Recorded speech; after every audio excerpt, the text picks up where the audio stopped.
Assalamualaikum warahmatullahi wabarakatuh. Apa kabar sobat-sobat semuanya? Oke, kita lanjutkan saja ceritanya sambil mengikuti jalan-jalan. Bab 157 berlatih menemukan denyut nadi.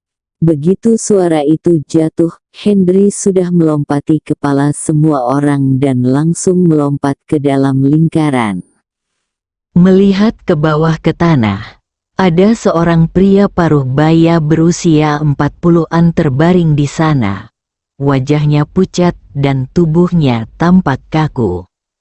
Ada seorang wanita berlutut di tanah di sampingnya, dan dua anak di bawah umur berlutut di sampingnya. Istri dan anak-anaknya menangis dengan sangat sedih. Ketika Henry melihat pemandangan ini, hatinya sangat tersengat. Namun, dia masih menahan dorongan batinnya dan mengulurkan tangan untuk menyentuh tangan almarhum. "Apa yang akan kamu lakukan?" Istri almarhum jelas terkejut dengan kemunculan Henry yang tiba-tiba, terutama melihat dia terbang, jadi dia secara alami lebih defensif. Wartawan di luar lingkaran telah menargetkan Henry dengan segala kehebatan mereka, dan sangat bersemangat menyaksikan dia mengobati penyakit dan menyelamatkan nyawa lagi. Apalagi para reporter yang peralatannya disita terakhir kali dan kehilangan kemampuan memotret, hati mereka penuh kerinduan. "Saudari, saya seorang dokter. Saya akan membantu Anda melihat apakah mungkin untuk menyelamatkan pasien." Sikap Henry sangat lembut, dengan nada konsultatif dalam suaranya. "Apakah kamu seorang dokter?" Wanita itu sepertinya tidak mempercayainya. "Saya bukan seorang dokter, tapi saya tahu pengobatan Jawa. Percayalah." "Oke," Henry terus berdiskusi. "Saya tidak percaya." Wanita itu menolak begitu saja. "Jika kamu ingin suamimu mati sepenuhnya, jangan manfaatkan aku. Jika tidak, pergilah dari sini." Henry melihat wanita itu kesulitan bernegosiasi, dan dia menjadi marah dan berteriak keras. Wanita itu menggigil ketakutan dan duduk di tanah. "Kak, kamu harus percaya padanya. Keterampilan medis Dr. Hen luar biasa." "Ya, kakak perempuan tertua, jika suamimu punya harapan untuk selamat, dia harus menyerahkannya pada Dr. Lin." "Saudari, menyelamatkan orang itu seperti memadamkan api. Waktu adalah yang terpenting." Untuk menyaksikan Henry menunjukkan kekuatannya lagi, para reporter yang menonton telah meledakkannya ke langit, dan mereka hanya ingin wanita ini dengan patuh mengizinkannya. Ketika para wanita melihat para reporter, mereka semua mulai berbicara mewakili Henry, jadi mereka berhenti berbicara dan mengangguk setuju. Henry meletakkan tangannya pada denyut nadi pasien pada saat yang sama. Jantungnya menjadi dingin, denyut nadi pasien tidak ada dan dinilai meninggal. Namun memikirkan Maryam, Henry merasakan tekanan di hatinya dan keinginan kuat untuk menyembuhkan pasien. Henry menarik tangan kirinya dan meletakkan tangan kanannya di mulut almarhum. Otaknya memasuki keadaan kosong. Dalam pikirannya, arah denyut nadi seseorang muncul, proses kematian seseorang, dan gejala-gejala yang berangsur-angsur hilang setelahnya. Seseorang meninggal. Titik kunci antara hidup dan mati bagi manusia adalah detak jantung berarti hidup, dan gagal jantung berarti kematian. Tangan kiri Henry diletakkan di jantung almarhum, tanpa detak jantung. Dia mengulurkan tangan dan melepas pakaian pasien, memperlihatkan tubuh bagian atas almarhum yang telanjang. Saat dia meletakkan tangannya di atasnya, masih tidak ada pemukulan. Energi sebenarnya dalam tubuh Henry melewati tangan kirinya dan perlahan-lahan menekan jantung almarhum, menekannya ke bawah, mengangkatnya, menekannya lagi, dan mengangkatnya lagi. Sedikit demi sedikit, saya memasuki kondisi berirama, dan tangan saya menjadi alat pacu jantung rumah sakit. 3 menit kemudian, jantung masih belum berdetak dan denyut nadi tidak berubah. Henry merasa frustrasi di dalam hatinya. Sepertinya Dr. Hen tidak maha kuasa. Saya kira saya baru saja menangkap pasien yang tepat hari itu. Sekarang saya merasa dia tidak berbohong. Dia hanya pembohong. Dia bukan dokter, apalagi dokter ajaib. Para wartawan yang tadinya memberi semangat tiba-tiba mulai berbicara di sekitar mereka. Dahi Henry berkeringat saat ini. Dia tidak peduli dengan komentar para reporter ini. Henry mengeluarkan jarum perak dari sakunya, menjepit jarum dengan tangan kirinya, dan menusuk meridian Ren almarhum. Kekuatan internal di tangannya perlahan masuk meridian yang tersumbat, dan orang tersebut sudah mati. Tentu saja lebih sulit. Henry mencoba beberapa kali tanpa hasil. Tepat ketika dia akan menyerah, dia tiba-tiba merasakan sedikit detak jantungnya. Denyut ini sangat lemah. Jika dia tidak memiliki indera yang kuat, dia mungkin tidak akan mampu untuk mendeteksinya. Henry memasukkan jarum perak ke dalam Dufein lagi dan mencoba menyuntikkan kekuatan internal. Tetapi pada awalnya masih terhalang. Kemudian, dia menggunakan kekuatan internalnya untuk membuka Dufein kuat. Denyut nadinya tiba-tiba melonjak, yang membuat Henry semakin terkejut. Henry segera berdiri, mengeluarkan botol pil dari sakunya, menuangkan pil dan memasukkannya ke dalam mulut almarhum. Henry, manusia di sebelahnya, memberikan obat kepada almarhum. Ada yang mengira itu hanya lelucon, ada pula yang penuh ekspektasi, berharap melihat keajaiban. Pada titik tertentu, Henry meletakkan 4 jarum perak di telapak tangannya. Dengan lambaian tangannya, keempat jarum tersebut secara akurat dimasukkan ke titik Tanzong, Taiyuan, Neiguan, dan Chengsan milik almarhum. Tangan bergerak cepat, dan aliran kekuatan internal mengalir ke tubuh almarhum melalui jarum perak. Namun, ketika kekuatan internal mengalir masuk, itu tidaklah sederhana. Pada awalnya, sangat sulit bagi kekuatan internal untuk mengalir masuk, karena almarhum telah berhenti bernapas selama beberapa waktu. Ada perasaan tersumbat di mana-mana, sehingga sulit mencapai jantung dan tidak mampu merangsang vitalitas secara efektif. Dari hati, tangan Henry terus melambai, dan jarum perak terus bergerak. Awalnya, dia sedikit berkeringat di dahinya, dan kemudian wajahnya dipenuhi keringat. Guan Bitong, yang berdiri di sampingnya, mengeluarkan tisu dan mulai menyeka keringat Henry, yang membuat Henry terlihat bersyukur. Pandangan sekilas ini membuat Guan Bitong melupakan adegan antara Henry dan Yanti di mobilnya hari itu, dan dia merasa jauh lebih lancar.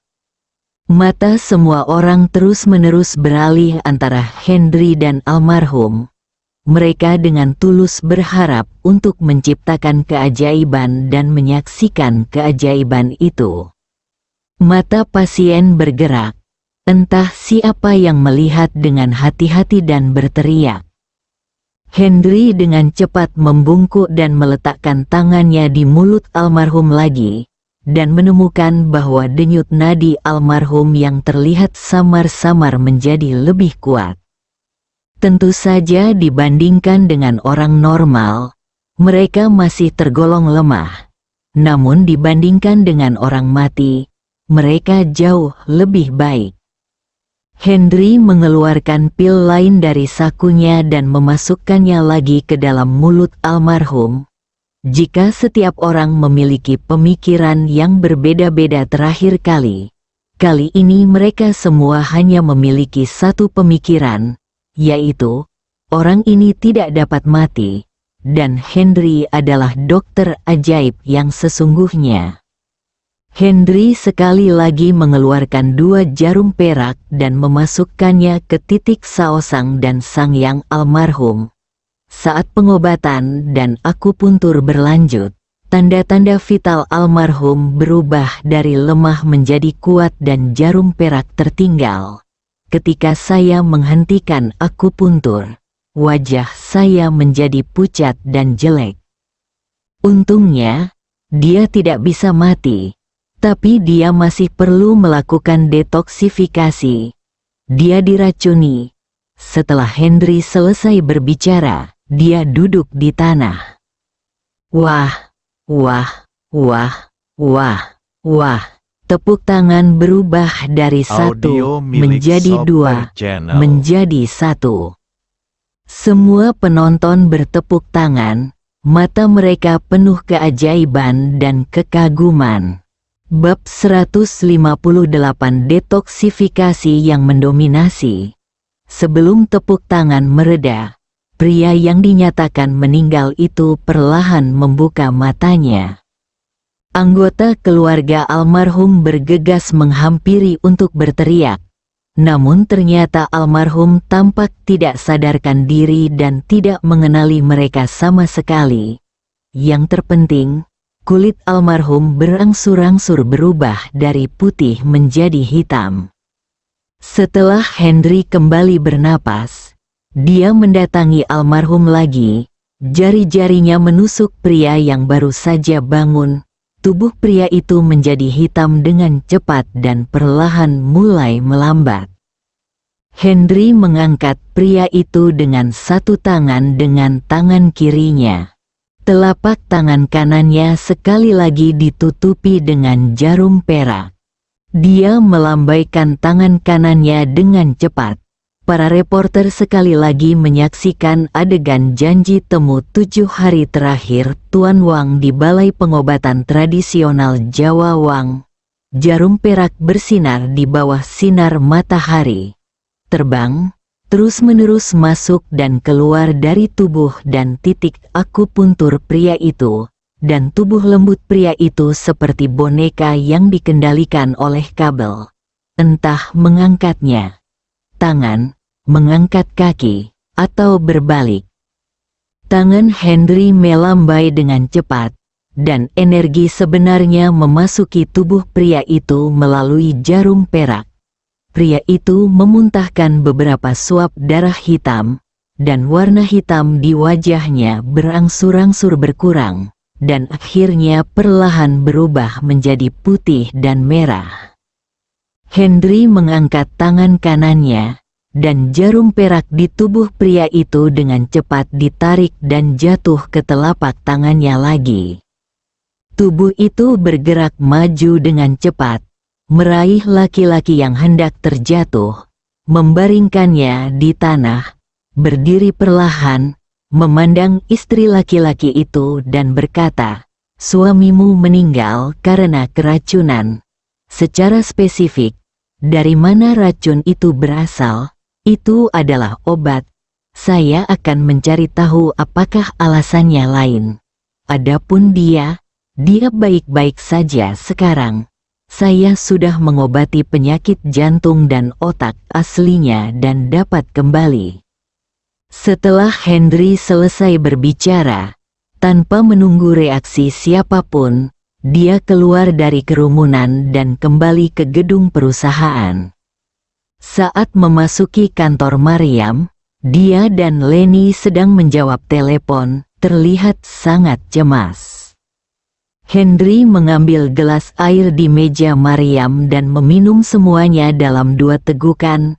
Lalu dia mengambil gelas air di depan Leni dan meminum semuanya dengan cepat mengatur napasnya. Merawat pria tadi telah membuatnya kelelahan, dan sekarang kakinya sedikit lemah saat berjalan. Namun, Henry sangat senang dengan perawatan hari ini, terutama ketika pria tersebut meninggal tanpa denyut nadi, dan dia secara tidak sengaja belajar menemukan denyut nadinya. Maryam dan Leni sangat senang melihat Henry kembali dengan sangat lelah dan pucat. Dia segera menutup telepon, mengambil segelas air di cangkirnya sendiri dan meletakkannya di depan Henry. Semua orang sudah tahu tentang dia menyelamatkan orang mati. Apakah penjualan obat-obatan telah dihentikan? Henry membuka matanya dan memandang Maryam dan bertanya. Sudah dihentikan. Kami telah menghubungi semua penjual dan menghentikan sementara semua penjualan obat-obatan perusahaan. Namun, masalah ini telah membuat khawatir para pejabat. Departemen Pengawasan Makanan dan Obat-obatan telah mengirim orang untuk turun tangan dan bersiap untuk pergi ke Rumah Sakit Kota Bandung untuk membeli obat-obatan untuk inspeksi. Kami akan segera bergegas. Maryam dengan cepat memperkenalkan situasinya. Oke, kami akan segera berangkat. Setelah Henry selesai berbicara, dia berdiri. Mungkin dia terlalu lelah sekarang, dan dia terlalu banyak bergerak ketika bangun, dan dia hampir terjatuh. Untungnya, Maryam dan Leni mendukungnya dari kiri dan kanan. Aku baik-baik saja. Lepaskan. Henry berdiri teguh dan berkata sambil tersenyum. Kedua wanita itu tampaknya memiliki pemahaman yang diam-diam dan tidak melepaskannya. Mereka membantu Henry turun dan masuk ke mobil Maryam. Leni berinisiatif untuk duduk di kursi belakang dan membiarkan Henry berbaring di pangkuannya, membelai dia kedua tangannya. Wajah pucat Henry menunjukkan sakit hati yang khusus di hatinya. Henry beristirahat di pangkuan Leni, mencium wangi tubuhnya. Dia menikmatinya, tapi tidak ada keinginan, hanya kelelahan. Mobil segera tiba di Rumah Sakit Kota Bandung. Maryam berbalik dan melihat Henry telah tertidur. Dia memandang Leni dan ragu apakah akan membangunkan Leni sendiri. Pasien kali ini diracuni oleh sejenis tumbuhan. Saya tidak tahu apakah Anda memiliki obat semacam ini dalam obat Anda. Henry duduk tegak, menatap kedua wanita itu dan berkata dengan serius. Saat Henry baru saja menyelamatkan orang-orang di tempat kejadian, dia menilai bahwa itu adalah veratrum berdasarkan gejala pria tersebut dan bau darah yang akhirnya dia muntahkan. Sepanjang jalan, dia tidak tertidur sepenuhnya, dan dia memikirkan berbagai kemungkinan alasannya. Sekarang dia sudah sampai di rumah sakit, obat-obatannya akan segera diperiksa. Dia harus memperkenalkan situasinya kepada kedua wanita tersebut. Apa itu semacam tumbuhan? Kedua wanita itu bertanya secara bersamaan. Tak heran jika kedua wanita tersebut tidak mengetahui dengan jelas. Perusahaan mereka saat ini memproduksi obat-obatan barat dan tidak ada obat Jawa. Bagaimana keracunan obat Jawa bisa terjadi? Veratrum adalah tanaman herba abadi dari keluarga Liliaceae yang digunakan untuk mengobati stroke dan dahak, menurunkan tekanan darah, dan membunuh serangga. Rasanya pedas, dingin, dan beracun. Henry menjelaskannya secara singkat kepada kedua wanita itu dalam satu kalimat. Tapi kedua wanita itu mereka saling memandang seolah-olah mereka sedang mendengarkan kitab suci surgawi, dan kemudian menatap Henry dengan mata yang indah, jelas bingung. Obat penenang jantung dan otak Anda harusnya mengandung obat yang bersifat basa, dan Veratrum juga bersifat basa, mirip dengan obat Anda. Tapi bisa diserap dari saluran cerna dan bisa diserap ke dalam tubuh melalui kulit yang sehat. Aconitin, mirip, tetapi gejala gastrointestinalnya lebih parah dibandingkan aconitum. Pertama, timbul rasa kesemutan dan mati rasa di lidah, mulut, dan bagian tubuh lainnya, diikuti rasa terbakar di perut bagian atas dan di belakang tulang dada, dan air liur, mual dan muntah, bersendawa dan muntah. Gejala seperti berkeringat bahkan sakit perut dan diare dapat terjadi pada keracunan parah. Pasien mungkin mengalami detak jantung yang melambat, denyut nadi yang lemah dan tidak teratur, pernapasan yang lambat dan dangkal, penurunan tekanan darah, tremor otot dan kedutan, gangguan penglihatan, del, hipotensi parah, pingsan, kelumpuhan pernapasan, atau gagal jantung dapat terjadi. Henry melihat bahwa kedua wanita itu tidak tahu apa-apa tentang hal itu, jadi dia hanya memperkenalkan semua kondisi Veratrum sekaligus, bahkan jika itu untuk membantu mereka dalam melek huruf. Henry, apa hasil tesnya? Lenny tidak memanggil namanya untuk pertama kalinya. Dia tidak tahu mengapa dia memanggilnya seperti itu di pangkuannya tadi. Dia membantunya di kamar hari ini. Kemarahan atas pengobatan dismenore telah hilang, dan yang dia rasakan terhadap pria ini hanyalah keprihatinan yang mendalam. Sulit untuk mengatakannya sekarang. Kami hanya bisa bertindak sesuai situasi. Kunci masalahnya adalah bagaimana mengetahui penyebab keracunan tersebut. Mungkin hubungan produksi, mungkin hubungan penjualan, dan lebih dari itu, kemungkinan besar adalah proses perawatan pasien. Sebelum kami mengetahuinya secara spesifik, kami hanya bisa menebaknya. Setelah Henry selesai berbicara, dia membuka pintu dan keluar dari mobil. Kedua wanita tersebut, Maryam dan Lenny, juga buru-buru keluar dari mobil.